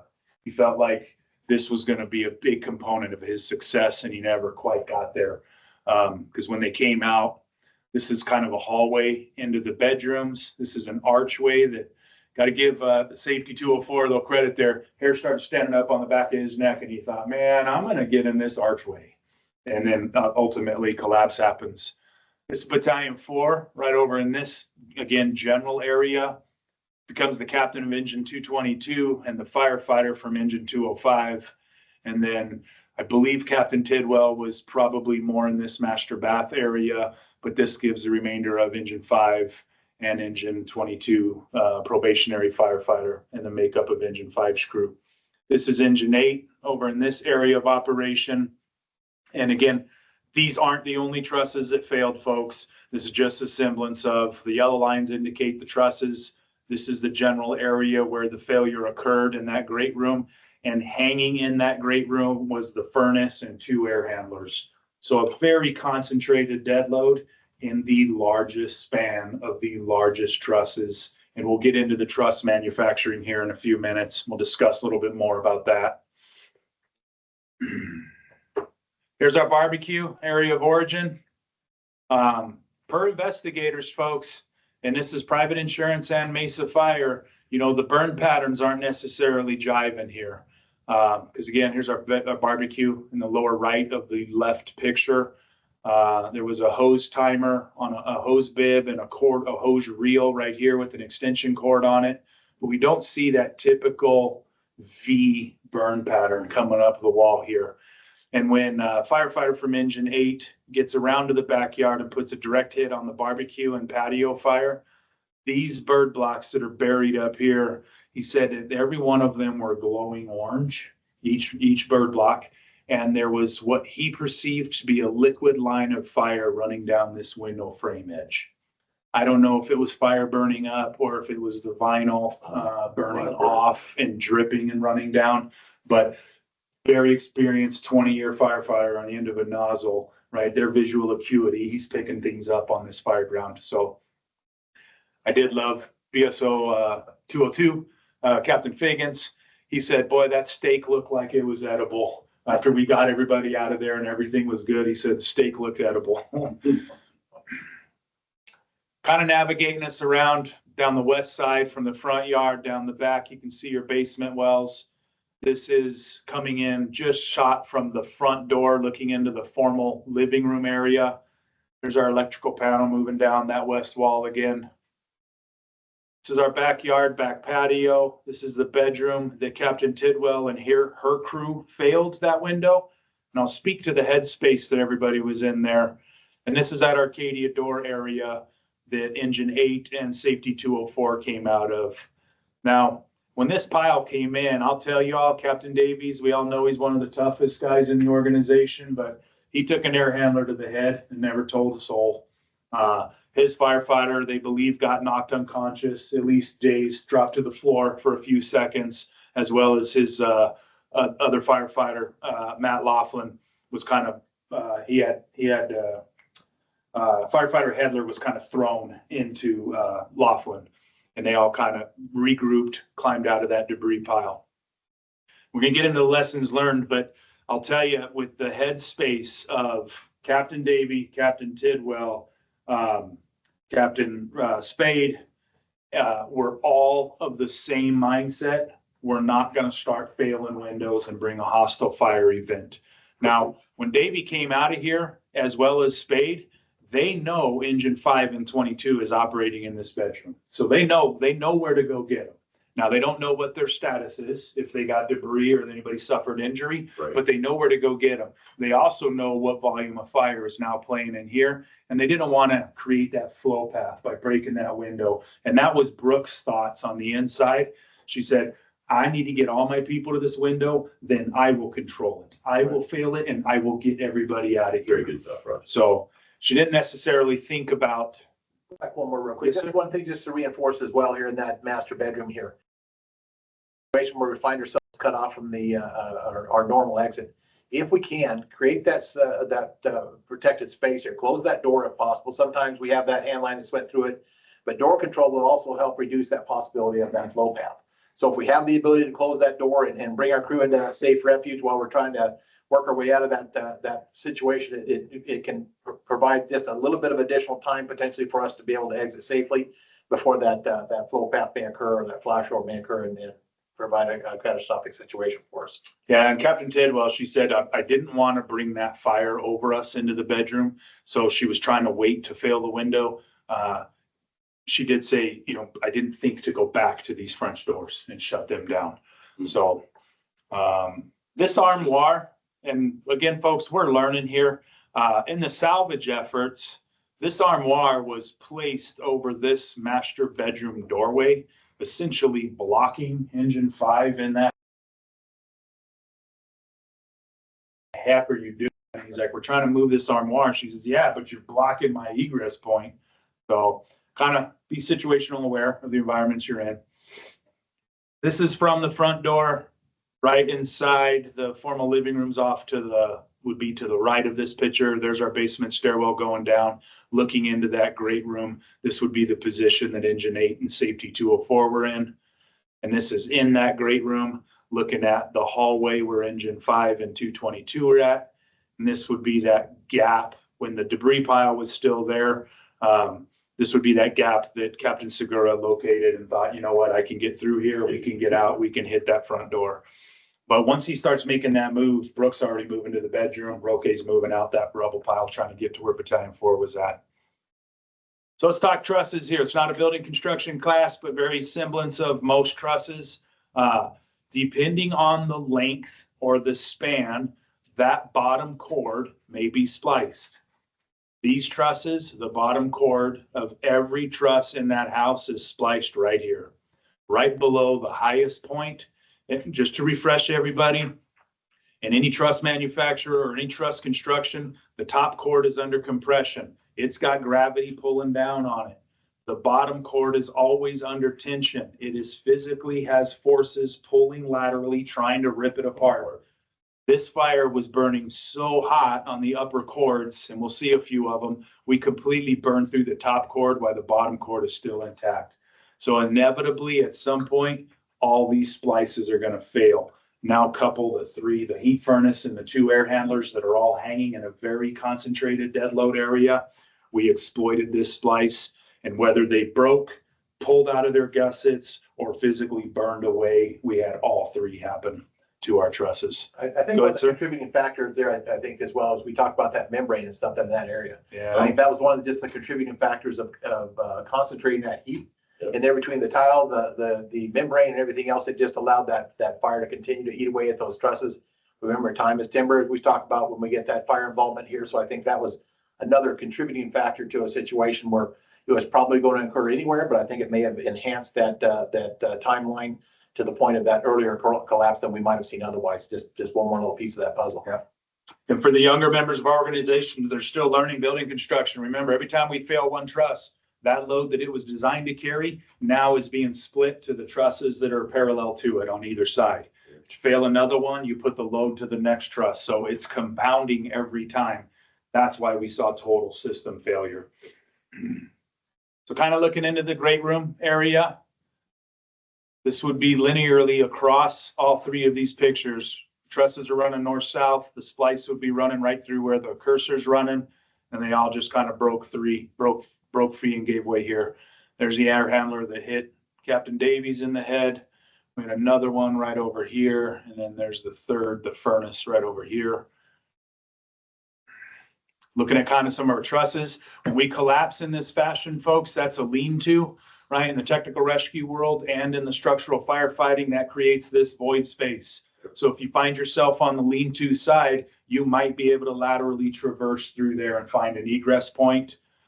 Same thing, the same lean-to, the other side of it in the kitchen creates that void space, maybe a path of egress to get back towards the front door, especially as we're coming into fireground survival training coming up here soon.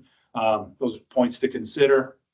And I think just to go along with that, not only for us to escape, but if we're looking for firefighters in a situation where you're deployed as the rescue sector and we're trying to find people, obviously that's going to be a survivable space for us to be looking for those areas under that lean-to collapse where we have that potential for our, not only quickly rescue one of our members, but for them to be able to be in a survivable situation for us to consider as well. That's a good point. Focus area. Just point out to y'all, I'm just guessing here because we didn't do any sort of scientific testing, but this is F500. You see the burn pad. This is post-defensive conditions, and it's showing like droplets of water because remember it can't burn once you put it on there.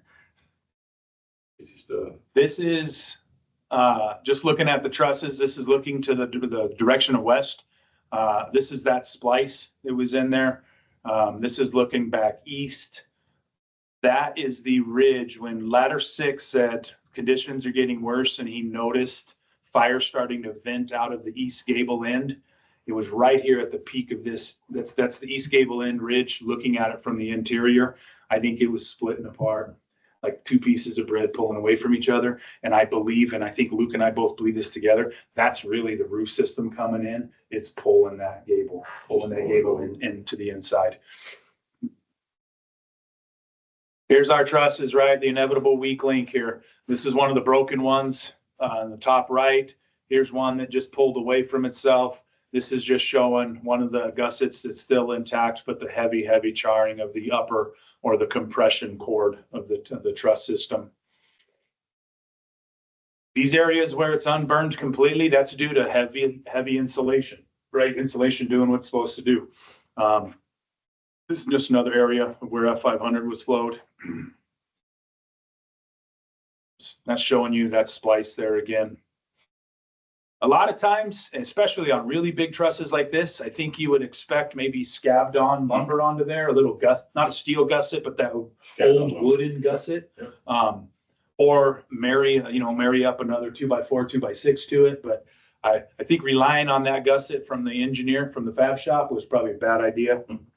Unless, well, with no fire, no problem. No, agreed. Yeah. As long as it's not injured, it's fine. There's our furnaces. Here's your roof view, folks. And there's that thick membrane, and it's got like almost an 1/8 inch layer of tar underneath it to seal in all the staples and nails. But I think this would be the area that 2220 thought they saw deflection. And again, not disagreeing. I'm not saying it's not there, but I think this membrane kind of masked that and hid it from us. This will be our great room here. I think we got a little graphic. Again, folks, I heard a little bit of pushback from some of our field companies. This isn't to scale. This isn't where exactly, like this is where everything occurred, but that is the great room area. This puts our master bedroom right over here, our formal living room, front door down here, garage area, and then the heavy fire involvement. And back here is where our barbecue fire started, right there. So we're just going to quickly move through some of the lessons learned here. I like to start with whether we're talking about functions of command, but also looking at critical fireground factors. So we marched through the building. We already covered how this was upgraded to a structure assignment and when the fireground timer. When Engine 8 got around to the backyard, the back Arcadia door was left open, and that was reported by the homeowner. Engine 8 knocked down that barbecue fire and then closed that Arcadia door before relocating back to the front. Awesome. Large complex residential occupancies, they can be very difficult, right? Large spans, lightweight trusses, heavy attic loads. We had everything fail in that great room within 30 seconds.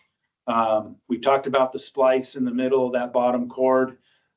That is engineered. They're engineered that way weak. And as long as this building doesn't catch fire, they're probably going to be fine for all the time. Yep. But much like anything, especially with lightweight construction, it's better. It's all good until the fire happens and we get involved.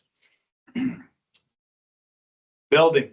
So it built in the year 2000, approximately 3,000 square foot, had a 900 square foot finished basement. We talked about the water leak and that rubber membrane. I think that did contribute to us not being able to read some of those telltales out of the attic space. Compartmentalized attic, the gable end attacks, very limited reach and penetration. So anytime we're putting water from an exterior position, I always like to say, challenge it. If you're flowing water from the exterior, shut that line down, see if you're having your intended effect, that net gain. Because if the smoke isn't changing, we're not getting water where we need it to be. A 2 to 4 head start. The homeowner says when she recognized the barbecue burning, she panicked for about 2 minutes, trying to figure out what to do next. And that's her account. It could have been 5 seconds or 2 minutes. But she said when she finally realized, oh crud, I need to call 911. So we build in there roughly a 2 to 4 minute. And I think it was Chief Hayes when we were going through this with senior staff. She's like, man, that's not a big jump on us. That's pretty early recognized fire event. Because you figure most fires we go to at nighttime, they got a much bigger head start on us than this one did. Weather. Now this fire kicked out at roughly 1:15. That puts us somewhere right about here. Brings us 105. I told you Chief Yock saw 115 on his dashboard. That's certainly achievable. Wind, this shows it picking up to roughly 20 miles an hour right at 3 p.m. Again, we were seeing the gusting winds there, upwards of 20 miles per hour. So wind definitely played a role on this. And we already discussed, but safety was surprised at how much the fire was, the smoke was pushing back against that wind. As far as the fire, Engine 8 and Engine 5, prior to Battalion 4 taking over, they knew tip to stern the entire attic's burning. They thought they put together a pretty good attack plan. I'll take the east, you take the west. They got a good primary of the structure. We covered why Battalion 4 felt compelled, and I think we all would. You get an incredible source saying somebody's in there, boy, we're going to give it our effort and we're going to go look. So we had a rough, we all know the issues we have with our bales getting caught in the baffles, depending on what hose loads we're deploying or on what rig or apparatus. It definitely slowed Engine 5 from getting as timely of a firefight started. Yep. We talk about don't alter an IAP without asking our working companies, right? That's ingrained in us in our tactical development as company officers. Before I move another piece on the chessboard, I'm going to check with all my other sectors to figure out what their needs are. Again, if we're going to deploy battalions into forward sectors, we probably need to check with our captains. What are the needs before we plug this piece in? Go ahead, Chief. One quick thing to mention here, and normally in this approach, we talk about having a crew going to the east, a crew going to the west, and having a sufficient attack here. On a 1,200 square foot house, yeah, this is kind of one of those where probably, and just because once again we don't fight fires in extra large houses, is that this is a situation where probably a consideration from interior to command would have been a third line to the interior, because once again working in a 1,200 square foot house, one in the east and one in the west is probably more than sufficient to get that fire control we're talking about and to overwhelm the heat that's being produced up in the attic. But in this situation here, we have so many cubic feet under roof line here that this is probably a situation where maybe a third line to the interior. I know in smaller structures, you know, three crews to the interior, all you're doing is banging bottles and nobody's doing any work. But when you get a structure of this size,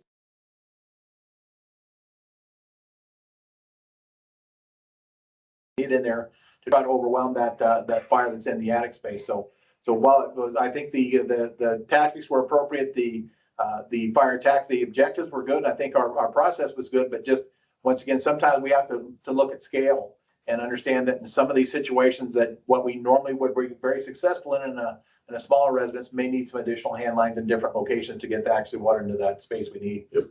Yeah, I mean, we treat them sometimes as like, we train for a commercial occupancy. It's a big house. As far as the occupancy, it's lightweight structure. We don't get a lot of time to affect change there. So our collapse happened at 15 minutes and 55 seconds. Kind of predictable. We get that 15, 18, 20 minute mark. Lightweight trusses are going to fail, especially we concentrate that dead loan in the attic space. Fire had a big jump on us on the east side. The west side, we just had a little bit of a delay there getting that firefight started. And then I don't think the gable ends are really getting as much reach and penetration as we needed them to. So, just a really quick, just that last bullet point there. I hate to ignore that. the 360, I can't emphasize also the importance of the 360, whether it be from the engine company or the ladder prior to doing their ventilation operations. It's critically important for us to see that, recognizing that basement. The Queen Creek incident that occurred a little while back in a large house also, they had where a firefighter fell into the basement, and that they did not recognize the basement or in this process. They thought they had an attic fire because they had lazy smoke pushing out of the gable ends on this residence, and they actually had a significant basement fire. So I can't reemphasize the importance of 360 enough. They did identify the basement. Fortunately, it wasn't involved, but don't downplay the importance of that 360. Conduct those 360s on every one of our working fires. And if you've identified that basement, make sure that we check to make sure it's not involved and make sure it's identified to all the crews coming in. As far as life hazard, PTI from alarm, homeowner out with their dog. Time 4 did have the neighbor tell she might still be in there, or he thinks she's in there. Kind of covered all that. Declaration to go defensive during the rescue of our members should be held until we've everyone out of the building, right? This is where we have to throttle up and maintain a firefight and manage rescue efforts simultaneously. Command did an excellent job running that roll call. Just remember, we got to get everybody, make sure we get back, circle back to ladder 14. Yeah. As far as arrangement goes, it's really hard to apply arrangement, but looking at the larger scene, I thought the engineers did a really good job of allowing the battalion, the engine and ladder to get in position before they pulled that supply line across the cul-de-sac. Oh. We knew we needed to get some crews working into this. So, yeah, he did a really good job. Resources, Chief Yox was on it. He was timely. Upgrade to a work, we get to a first, we get a second, third, extra ambos. He was in succession, whether on the front end, before bad things happened, he was prepared. And afterwards, he was upgrading and maintaining resources. We got, as far as other sector and command officers, need to maintain their composure. Now, we like to talk and we tease a little bit about it's okay to yell on the fire ground. And when I need someone to understand that intensity and we're on regulators and we're in a zero visibility, yeah, yelling is very pertinent. When we take over that professional sector and or command officers, we got to maintain calm and composure, right? That instills a level of calm and composure to our crew members, right? We throttle up, they throttle up. If I get fearful, they're going to get fearful. Absolutely. So we want to maintain that composure, bring a sense of calm. Go ahead, Chief. Yeah, just two items here to consider here. I think once again, as Captain Barnhart talked about, allowing that ladder truck to get the front of the building. We used to always say, hey, ladder owns the front of the building. Anytime we have that opportunity to do that, it does provide, especially on a commercial structure, but even in residential structure, it allowed ladder 206 to be in an appropriate position for not only the defensive operations, but when we have that opportunity to allow the engine ladder and the apparatus placement here, I thought was fantastic here. They did a good job of being set up for success in this operation. The other thing, just to reinforce the accountability of members. Now, while we had a great accountability for all of our personnel, just remember, if we can't see, hear, or touch our crew members, do we really have accountability for them? Sometimes, and I know it's difficult to do, especially when we have a situation that starts out as clear visibility, but those conditions can change very quickly. And when we have that separation between crews, and sometimes it occurs, but I would tell you, limit it as best you can, because when a catastrophic event occurs like this, and you're not able to account for the location of one of your other firefighters because they're separated across, even just the size of the great room here, or you're in the middle of the great room and somebody else is in a back bedroom, makes it very difficult for us to have that accountability and to recover our members quickly here and know if they can't get on the radio and identify with their location exactly where they are. So do everything we can, keep them on the hand lines, make sure we have the contact with them. Once again, if you can't see, hear, or touch them, just do we really have that accountability that we need for our crew members? Just something for us to consider. Chief Rosette, do you want to touch on when we get to other factors, and as far as forward deployed BCs and VSOs need to maintain a tactical position and shouldn't be involved in task level work? Yeah. Where that geographical functional location is. Yeah, I think we want to go to our geographical location wherever we're assigned, and then stay, outside the threshold and be able to direct crews, as they go inside. Once we have that opportunity to communicate with those crews, and we can take that communication and get right back to command. So I think is that what you want to cover on that? Yeah, just as far as our sector officers should be in a position, if we're gonna, when they're forward deployed BCs, they have to be able to manage that sector. Absolutely. And once we get into that IDLH environment, we're part of the problem. We're not necessarily managing those components. And I think a really important takeaway is when we look at volume 2, this Mayday by volume 2 is going to be managed by Battalion 4. Yeah, And they can't do it when they're in the collapse. absolutely. They have to do that from the doorway. Absolutely. Go ahead, Chief. I think just to reinforce that, I think, you know, in the past here, this has been a tradition in the fire service in the East Valley for quite some time, where as our additional arriving BCs are placed in forward sectors, that the BCs not only will address to the same level as the interior crews, but often cross that threshold in the past. But I think you're going to see in the future that that's going to probably change. We're going to see those BCs and BSOs will be at the threshold versus the interior of the structure. The good thing about that is if a catastrophic event occurs, they're not in the middle of it. The bad thing about that is that when we won't have the ability by the BC not being involved and not being in the crossing that threshold, it's going to rely 100% for the most part on interior crews to relay those messages as conditions deteriorate. So whereas in the past you may have relied on that interior sector officer that was in the building to relay that information to command about conditions deteriorating, now based upon the fact that they won't be inside, in most situations, you're probably going to find that if you have those conditions deteriorating, for example, if you're driven out of that back bedroom, if you can't get your hand line to the portion of the building that it needs to get to, whatever it may be, that information needs to get relayed to your sector officer so that it can be relayed to command if it's appropriate. Because once again, that information is not going to be readily available from the sector officer as it has in the past. So there'll be a change for us as we move forward in this part of the process. The next line here, I'm going to read it, folks. It's not meant to sting, but crews actively engaged in a firefight shouldn't be asked to stop the firefight to accomplish other slightly less critical tasks, right? So enough said about that. So, and here's a big one for us. And again, this isn't meant to sting everybody, but when a crew's having trouble deploying a line to a firefighting position that their captain has asked them to do it, when they ask for help, help them. We can't say no to people. I can't tell you, no, I'm assigned to salvage. I can't help you get your line. It's just like when we report to interior. If you see a few flakes of hose outside and you're going interior, grab 10 feet, drag it with you, bring it in for them, save them the work and have them to come out. But we have to be there, and it's not necessarily freelancing.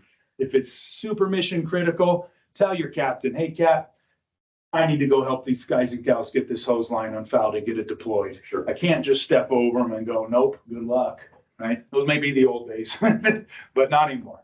So talk about PPE. It's always got to be worn, folks. Within 10 feet of the building, we should have it on. Remember, even for a quick second, something could go awry. So make sure you've got the appropriate level of PPE on. We also had another crew member took their gloves off to salvage. Self-admittedly, both of our people that had PPE issues inside this fire, they self-reported that. But we shouldn't have to take our structure gloves off for dexterity for salvage work. Great. So too many LODDs have start and stop with firefighter took their gloves off and they lose their most primary tool. Okay. Remain calm. And I want to touch a little bit on engine 2220 because this next kind of paragraph really came from multiple people. There's about 3 or 4 folks. And so I'm going to give Captain Jester some big props here. He did an excellent job bringing organization to a chaotic scene in the backyard. Now, he was our on-deck resource. When he got around to that backyard, he said it was chaos. And he heard people screaming, break windows, break windows, break windows. And he sounded off to everybody to shut up. He used some other choice words in that dialogue, but it was loud enough and clear enough. It reset everybody, and everybody turned to him and focused. And that led him, Davey, and Spade to lead the rescue efforts of, hey, we know what bedroom they're in. Let's get back here. Okay, don't break the window yet. She's not ready. She took control, failed the window from the interior or one of her firefighters. And then everybody very clearly comes out in that fireground survival. Nobody got hung up in the window. Nobody got kind of cut on the glass because they cleared the sill so well. But they all said that they fell back on their training. Good. And I come back to that's fireground survival, right? So that's good. That's just good stuff that all of our captains and some of our firefighters were of the same headspace. Kind of covered all that. When creating a safe area of refuge, right, that defendable space, try to close the doors, right? If possible, limit fire extension. Order model ensures traffic is received and understood. Be disciplined on the small events, so we're disciplined on the big ones, right? When you listen to the audio, as with every fire ground we've all been on, you can find discrepancies with order model usage and discipline. We did miss a couple key transmissions after the collapse on accountability reports, locations of crews, an additional emergency traffic request, all things that were not acknowledged. Pay attention to the radio and answer when called, right? Airtime is limited. If command or a sector officer has to call you 2, 3, 4 times, all we're doing is delaying. We're eating up time that we don't ever get back. Know when to call emergency traffic and when to call a mayday. This was a mayday. It's okay that it wasn't declared, but we want to be better the next time, right? We have our EABs. We have on our radio and our lapel mics, right? Anybody can call a mayday for others when it's a catastrophic failure like this. Remember, after any emergency, non-essential radio traffic should be held to allow time for priority messages that command needs to hear to resolve problems. Anything to add, gentlemen? So for the youngsters in our organization, and this is a good thing, but it's been a long time since we've had a very significant event. And a lot of you, and some of you may not even be aware of the Pantera and the Impala fires. We've got excellent reviews of those fires. Look them up, capture some of those lessons learned. These always will be highly emotional events. We talked about perception, but it isn't always what or how. Your perception isn't always how another person perceives the same thing. And when we go through these exercises to learn and get better, we're never trying to admonish or belittle anybody. We had members without the appropriate level PPE and operating in the IDLH, right? We can be better than that, and we will be. We had captains worried about their firefighters and return into an IDLH environment alone to look for their firefighters. We had a chief officer re-enter an IDLH environment alone to look for crew members. Those are things these are realities that happen. And when we don't have our people, we're going to do everything we can to and manage our risk to go get them. But we want to do it in the safest possible manner. If we can't see, hear, or touch our crew members, you don't really have accountability for them. Chief Bailey's talked about work imagined versus work performed. Remember, from an exterior position in that command vehicle, they can only make strategic decision and advance a plan based on the information given. So if you want command to understand what you're dealing with, paint a clear picture. If you want them to hear a pessimistic report, give them a pessimistic report.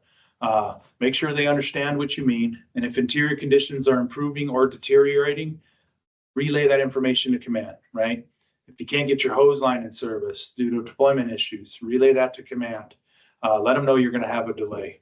If you're giving up real estate interior due to heat, fire, and zero impact, make sure command is aware, right? If you were asked your needs and you have some, give them. Request them. If command doesn't ask your needs, give them to command, right? Help shape the plan. If you're concerned about a particular task or assignment given, communicate that to command or your sector boss. Challenge the plan when appropriately. Do it respectfully. And don't assume command is aware of or seeing everything that you are. Oftentimes, vantage points can be blocked, apparatus, trees, smoke, or other obstructions. If you see the building deteriorating or showing signs of potential catastrophic event, collapse, flashover, etc., notify command immediately. If you see something, say something. Talk about the 16 trigger phrases. I know every near miss or incident review I've ever done, as I listened to the audio, and Chief Bailey did it on this one, we pay attention trying to hear those trigger phrases. It's not necessarily do you have to have them all memorized all the time. But the big ones, you should be able to predict, boy, if I'm hearing those, we're probably marching towards something, negative event happening. On this fire, we had 6, the trigger phrases were present. We talked about gable end attacks. Try to hit the bird board if you can. Try to hit the gable end if it's not working, right? Regroup, redeploy.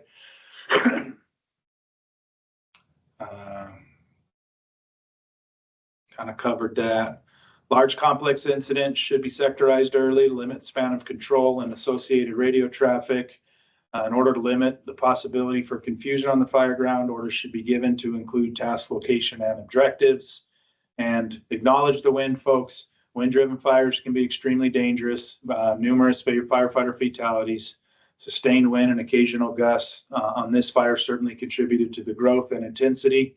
As the wind increases, the fire growth and speed of spread will increase also, just like a positive pressure fan. Go ahead, Chief. Just one thing down under thermal imaging cameras. Just remember, we've got good thermal imaging cameras.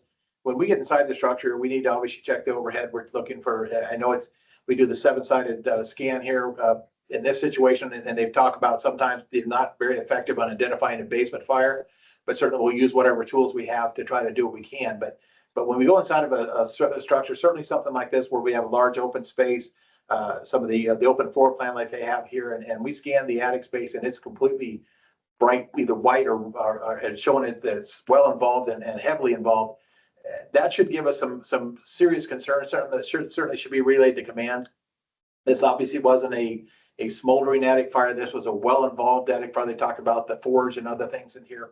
But this is an incident where we need to recognize some of those signs and the red flags that are present on those things. So when we use our thermal imaging camera and we recognize that we have heavy fire involvement in the attic space and our structural members involved here, certainly something we need to relay to command in a residential structure, especially a large one like this, but also the commercial structure would be a very important and critical information to relay to command.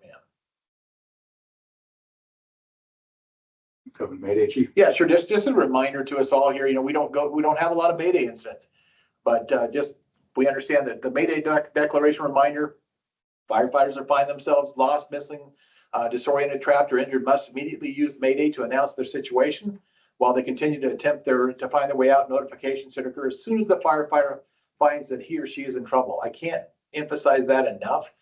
In a majority of the Mayday situations that occur, if you listen to the ones that have happened locally recently, in almost every situation that before the firefighter declared the Mayday, they either were out of air or their viber alerts or bells were already ringing here. So I would tell you, we have that just a limited amount of time, a finite amount of time that's available, obviously that's based upon our air availability. So I would tell you that as soon as you find yourself in trouble, declare that Mayday. And who can declare that Mayday? Obviously, can be the member who's lost, trapped, or in trouble, the company officer, sector officer, or another member who cannot account for an assigned firefighter while operating in the hazard zone. In some situations, it's a member who witnesses or is confirmed that a firefighter is lost in trouble. Sometimes it may be the engineer out front that sees the collapse occur and realizes their crew's inside and they're not able to get a hold of them. In this situation, it could have been Battalion 204, Safety BSO 204.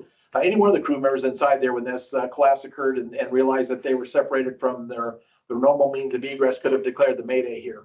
And then certainly command could have declared the Mayday or can declare the Mayday based upon a PAR report that they have a lost or unaccounted member as well. So I just can't reinforce enough to you that if you find yourself in that Mayday situation, declare the Mayday early. Even if we're able to resolve it in just a few minutes, we're going to find you as an incident commander. I would much rather have a situation where somebody's declared a Mayday and still has 3,800 PSI of air left in their remaining in their tank versus having somebody declare the Mayday that's saying, I can hear the viber alert going off, obviously, when they declare that Mayday.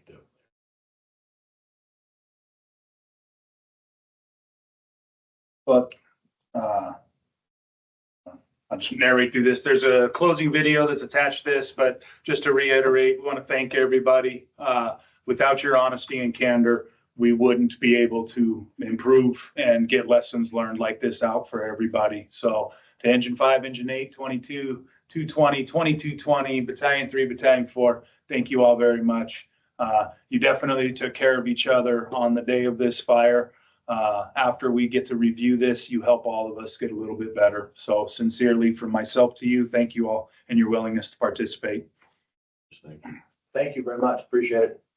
In closing, we'd just like to thank the crews for all their information, all their honesty, all their candor to help us put these videos together, gather that information, and be able to get this out in a timely manner.